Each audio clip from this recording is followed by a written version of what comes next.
Hello, beautiful moms and entrepreneurs. My name is Sharice Walker, and I'm your host of the Unbreakable Mompreneurs podcast. This is a place where we come together to learn, grow, and inspire.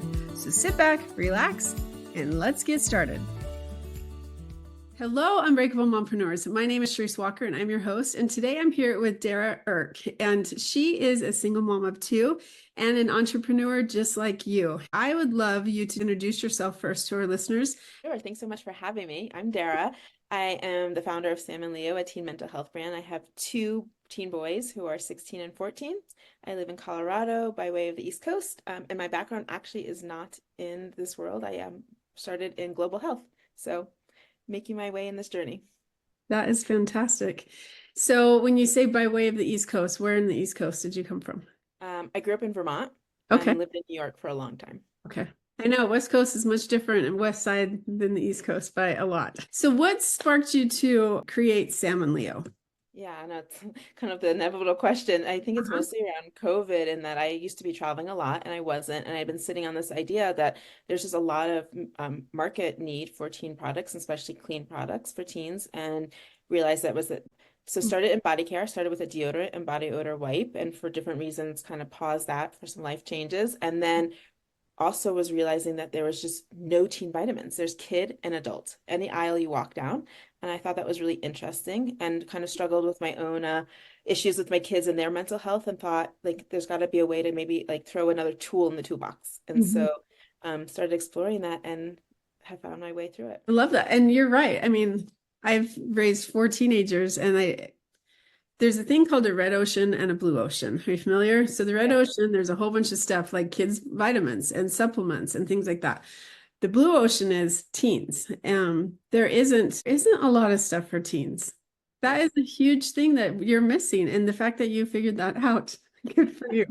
Shame on and me. in the functional space, right? Like not just a multivitamin, but like addressing what like, so I have sleep, energy, immunity, relax, stress, and eye health for screen time. I think that especially with teenagers, because you're going through it right now, that they don't know what's happening. I always talked about how the worst age, I will take a 16-year-old over a 9 and 10-year-old, because my daughter was the first one, my number 5, I call her. She was the first one to say, "Mommy, something's happening with my body. I can't figure it out. My head feels weird." And so she's very, very in tune with her body and could notice that there's hormonal changes. There's different things happening. And we just don't talk about that a lot. And so you get to the teenage years, and when a child doesn't really know how to handle things, that's where we see a lot of teen suicide. And that's where we see so many other things. Talk to me about what you're doing, because I know you're doing stuff with schools. So what are some of the things that you're doing to help teenagers?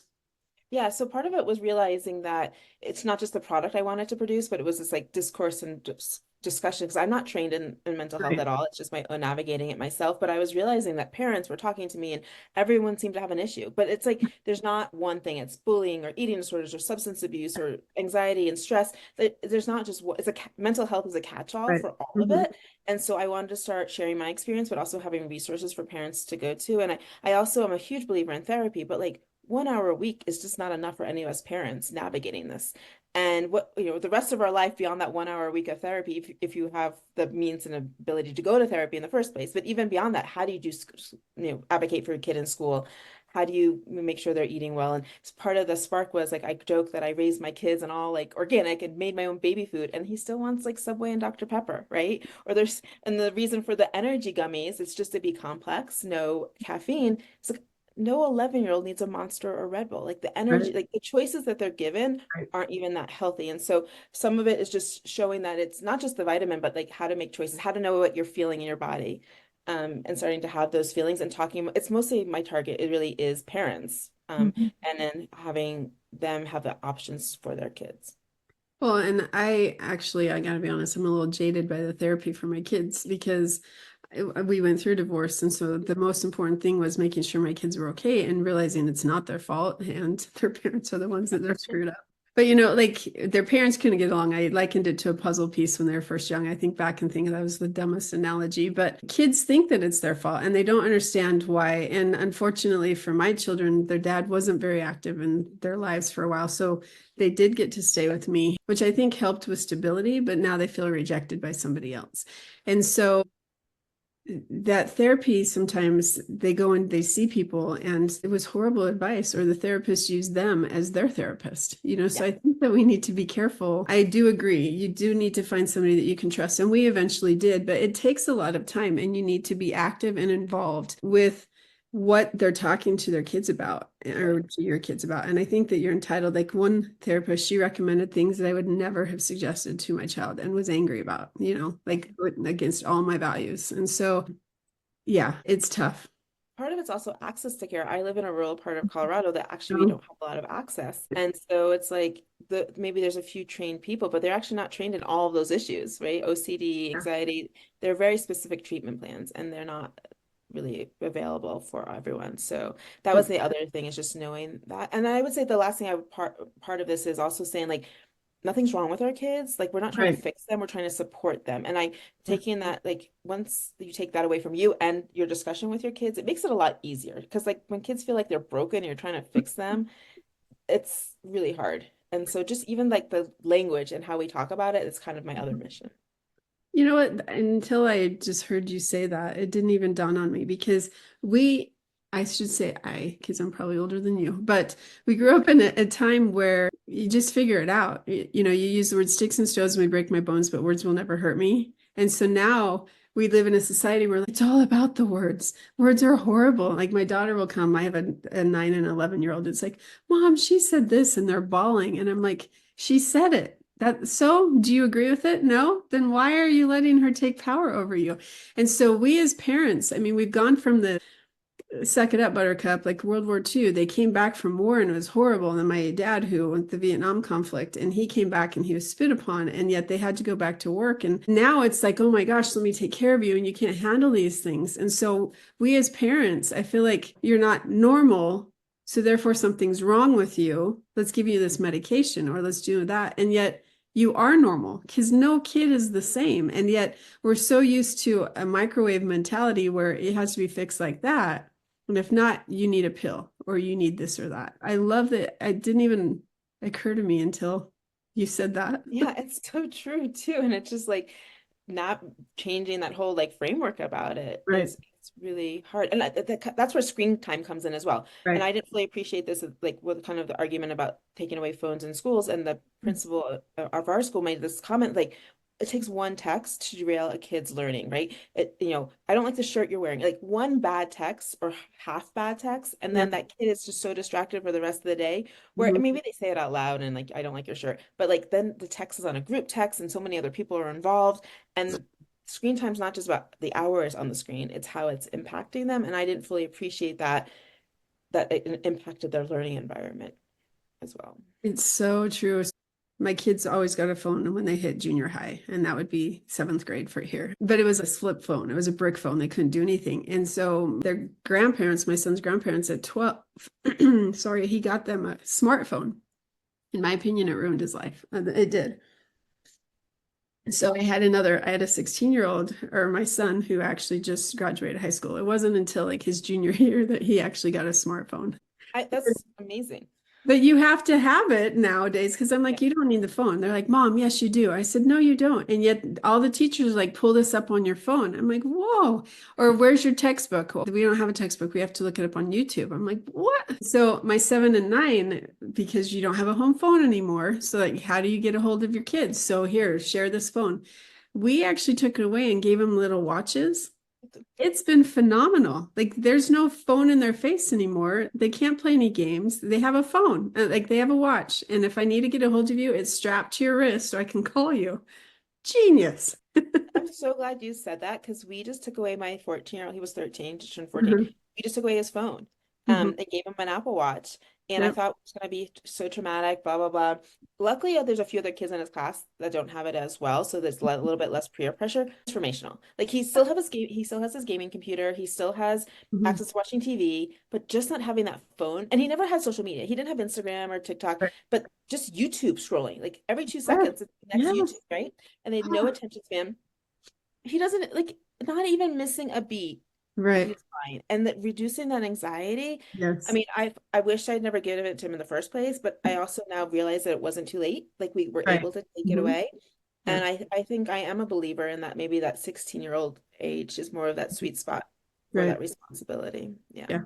Well, because I mean, and yes, you can monitor what they're doing, but they can get it out other places. And so I mean, my kids are coming home and Mom, did you hear about whatever is happening in the world? I'm like, I wanted to be able to talk to you about that. Dang it, it's just a different world now. Completely. To parent kids, you have to talk about so many more things than you ever had to before. Yeah. I mean, the substance abuse thing scares me. Like, I mean, not that my kids are in that age group or in Yeah. the mode yet, Hmm. but hearing about the stories in our own community or the fentanyl or any of that kind of stuff, it just that scares me so much. And because you Hmm. don't really have all that control over it. So, Well, and vaping. So my oldest yeah. were there right when vaping came out. And so, it's like, well, Mom, it's not tobacco. It's not bad for you. And so I went to the internet. I downloaded all these articles. I made him read it. It has formaldehyde in it. It has like so many horrible things. It actually is probably worse than tobacco use, but yet it's not as addicting. Well, no, let's talk about that because you're asthmatic. Why would you put something in your body that's not, I don't know. It's just so many more things that we have to talk about. So much. Yeah. Mhm. And I think that's actually probably the key of all of this is that communication and being open to having those conversations and like knowing that I'm not even going to get it right as a parent, having the, Yes. like no right way and like probably going to mess it up, but Mhm. just being willing to have the conversations. Mhm. Um, and not making it so big, right? Like just Right. even little things. Yeah, no, So it's much. true. Yeah. And someone I was talking to recently, she talked about how we need to, at 5 years old, you need to start becoming a coach rather than the parent. Because I grew up in a household where it's like, do as I say. Well, how come? Because I said so, And it's not that my dad ever said things, but I mean, it's a joke because that's the kind of parenting you had. You respected your elders, you did what they said, you didn't question it because that's what they said. Yeah. Well, nowadays, your parents are all over the internet. Like everyone's telling you different things. And Yeah. so my daughter, a great example, Mom, you shouldn't wash your hair every single day. Well, why? Because it's not good for you. Well, who told you that? YouTube. Like, well, I'm your mom, Google. I know, Yeah. but YouTube. And it's like, I've lost credibility with YouTube, Yeah. right? And so, I mean, yes, this is true. You shouldn't. But again, it's just so much information. And so having conversations and letting them choose, because I don't want them to be the child who now leaves my home and they didn't have any information about any of this because they were sheltered. And so they're going to go try everything and it's going to be horrible. So it's making sure that they're aware of things and why, the why behind it. Yeah. No, I fully support that part too. I just feel like the information available to them you can't Yeah, control. This is where I think it runs into problems with school and like having to be in like public schools, right. which my kids have been in and out of, and one is still in it. But like they can't really control the classrooms and control what's happening because these kids are rebelling in so many ways, or they have so much information, and it didn't work for my younger son anymore because he just was questioning everything. He's so smart, but he has a lot of anxiety and a lot of perfectionism and a lot of all these things, and the school just couldn't support it. He was like almost too aware and too. Yeah. He's like, well, why do I need to sit there and learn that? I don't learn that way. I don't feel comfortable in the classroom. I'm anxious and all those things, and they really weren't prepared to support him in that way. So like on one hand, I want to be like, sit down and do your work and be in school. And then the other hand, I'm like, but you're an individual and that's how you see the world. So Yeah. Yep. I don't know if the systems can keep up with how these kids are acting. You can't. And my son did a huge article about this because he's adamant about homework. Actually, both of my sons did Yeah. this. They're like, it was written, I mean, the whole curriculum, the way it's designed was written for the Industrial Revolution when kids were told to sit and do things. And nowadays they're project based and they're like homework just to do busy work. Come on. I have kids with special needs. No joke. It would take them 18 hours to do 24 problems because they could do the problem in their head, they could solve it in Sure. their head, And now they have to do the long term, like the long form. So, I mean, one of my sons failed math because he aced 100% every single test. But because he had a hard time writing the homework, my gosh, Well, and to know as a parent how to navigate to the school Yeah. and say, like, no, this doesn't work for my child, and that's not whatever, like that grade system is not working. A lot of parents don't know how to navigate that, and that's not fair to the kid because that's then they reduce their confidence because they're not getting good grades, but they don't feel smart. My daughter, on the other hand, the twins, if she didn't do all the homework, she would have failed, and she still failed the test. So it's for everyone. And how do you, it's kind of like the autism spectrum. Well, Yes, there's a school spectrum too, and yet this is the only way they're doing it. So it's very difficult. very It's much so. to change, but that's another topic. Yes. So boosting teen energy, you kind of talk about, we talk about the truth behind the energy drinks, which we've discussed, but what advice would you give a parent who's raising teenagers, and what is important for us to know? Yeah, that's a great question. I think parents aren't looking for alternatives because they don't know alternatives are there. It's either energy drinks or caffeine, right? Cokes and that kind of drink, or tea or coffee. But to know that there's actually natural ways too. So my product it's a B complex and that helps with energy. But I think it's even starting before all the solution and like awareness, like kids being aware of their own body. Are they feeling tired and why are they tired? Are they getting enough sleep? But it's okay. Your body's changing. You probably are tired, and no one wants to get up every day and have to go to work or have to go to school. But like, what could you do to support it? And so knowing that there are natural support, but also just to be aware and say, it's okay, my body's tired. Like, not to fight it all the time. I think though, like I just said, the other end of the spectrum is sleep hygiene and making sure that they're balancing it with like good sleep, which kids don't always do, and also the screen time. But it's not just the energy. It's not like I just feel low in energy. It's because something else is also happening. And I think we can layer in so many things. We could layer in nutrition, we could layer in stress, and we also can layer in immune response. We know we've gone through COVID and other things in our body. Right. When your body is under stress, it's not just your stomach or your cold, like your brain is. We now have data to show that our brain is also inflamed when we have an immune response or in Right. our gut response. And so just being aware of our body and how we're feeling is really important. And so I think it's a conversation, but also that there are some natural solutions and Mhm. also how to take care of our bodies. I think that's like all of it. And we could go down any of those rabbit holes, but that was one of the reasons I created the energy gummy was because I just no 11-year-old needs a Monster or a Red Bull. Like they should not be reaching for those. Yeah. 5-year-old doesn't need coffee. I had a heart attack when I saw this kid drinking coffee, and I'm going, what are you doing to your child? It's sad Yeah. to me. But One of the things I've noticed too with the five that I have, the line of vitamins, is that the sleep and the energy ones are the ones that are immediate response. Like you take a melatonin, you start to feel tired, or energy, I start to feel awake, and the kids can start to say, like, I need a melatonin or I need an energy. The other ones are more preventative. So immunity, maybe a little bit with a stress and relax one, and the eye health for eye screen right. time. And those are more like parent derivative, like driven, like prevention, you should take good care of your body and that kind of thing. But I really think with the energy and the sleep ones, the kids are starting to say, like, this is what my body feels and my body needs. And I think it's a great way to have those conversations about like what does my body need, Wow. right? Yeah, I love that you're doing this for teenagers.